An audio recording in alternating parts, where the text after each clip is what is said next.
فاجعة كبيرة تهز المغرب والمغاربة. غرق سفينة في طنجة يخلف خسائر بشرية. فلا حول ولا قوة إلا بالله، وإنا لله وإنا إليه راجعون. بشكل حير العلماء، يواصل حيوان الأوركا استهدافه للسفن الشراعية والقوارب الخاصة بالصيد على طول مضيق البحر الأبيض المتوسط بين المغرب وإسبانيا. تهز المغرب والمغاربة. غرق سفينة تحمل المغاربة. خبر مؤسف، فإنا لله وإنا إليه راجعون.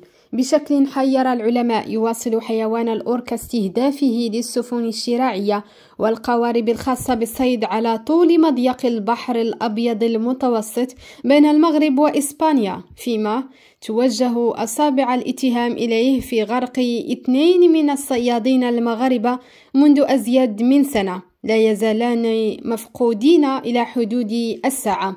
تعود الواقعة وفق معطيات حصلت عليها هيسبريس إلى العام المنصرم، فقد وجد قارب صيد مغربي بدون صاحبيه بعد تعرضه لهجوم مجهول أتلفه من قاعه قرب سواحل العرائش، فيما أكد المهنيون المغاربة بالقطاع أن حيوان الأوركا وراء الواقعة، ويضع هذا الحيوان لأسباب غير معروفة إلى حدود الساعة قوارب الصيد والسفن المتوسطة ذات الأشرعة على طول مضيق البحر الأبيض المتوسط في قائمة أعدائه الكبار، وهو ما حدث ليخت شراعي بولندي دمر من القاع، ووجد في الأخير قبالة ميناء طنجة المتوسطي. وفق موقع شركة مورسكي ميل، فإن الهجوم الذي تعرض له اليخت البولندي كان في تاريخ 31 أكتوبر المنصرم من قبل مجموعة من حيتان الأوركا التي زعنفته لمدة 45 دقيقة، مخلفة أضرار جسيمة، فيما تم إنقاذ جميع ركابه.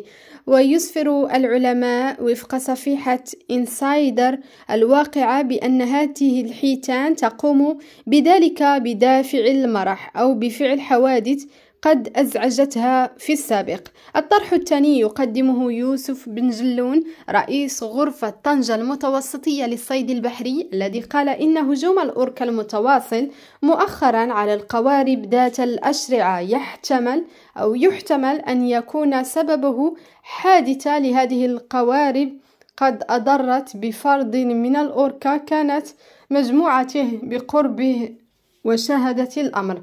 وبن جلون كشف لهيسبريس اختفاء 2 من الصيادين المغاربة قبالة سواحل العرائش إلى حدود اليوم على الرغم من مرور سنة على الحادثة، فيما عثر على قاربهم الخاص بالصيد مدمرا من الأسفل بشكل كامل.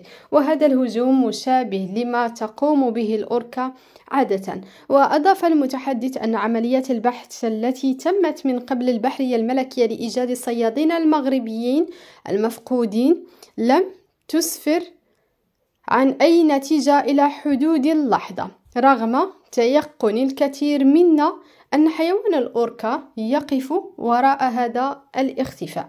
ولفت المهني بالقطاع إلى أن جميع التحريات التي قمنا بها فور عثورنا على القارب في قاع البحر لم نفهم إلى حدود الساعة سبب الهجوم، غير أن الضربة التي جاءت على مستوى القاع مشابهة تماما لما يقوم به حيوان الأوركا.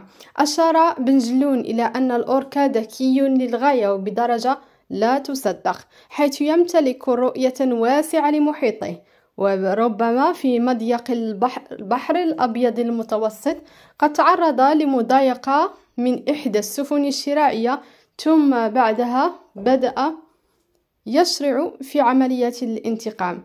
يعمل هذا الحيوان بمنطق الذاكرة، وأي جسم عارضه أو شكل تهديدا له أو يعتبره عدوا كبيرا، ويقوم بعدها على شكل مجموعات بشن هجومات منتظمة وبذكاء كبير للغاية، أورد المتحدث نفسه. وعلى الرغم من غياب أي حل يمكن أن يتم به مواجهة تهديدات حيتان الأوركا حسب بن جلون فإن التدابير التي يتم استخدامها مؤخرا من قبل السفن الشراعية السياحية هي إطلاق المفرقعات النارية تمكن من تخويف الأوركا وإجباره على التراجع، مبينا أنه رغم ذلك فالأوركا يجد وسائل لتدارك هذه المفرقعات وبفعل ذكائه الكبير. وأكد كذلك رئيس غرفة طنجة المتوسطية للصيد البحري أن حيوان الأوكرا هاجم خلال سنة 2023 في 3 مناسبات قوارب صيد مغربية في عرض مضيق البحر الأبيض المتوسط، حيث يوجه ضرباته بقوة ودقة كبيرة نحو القاع.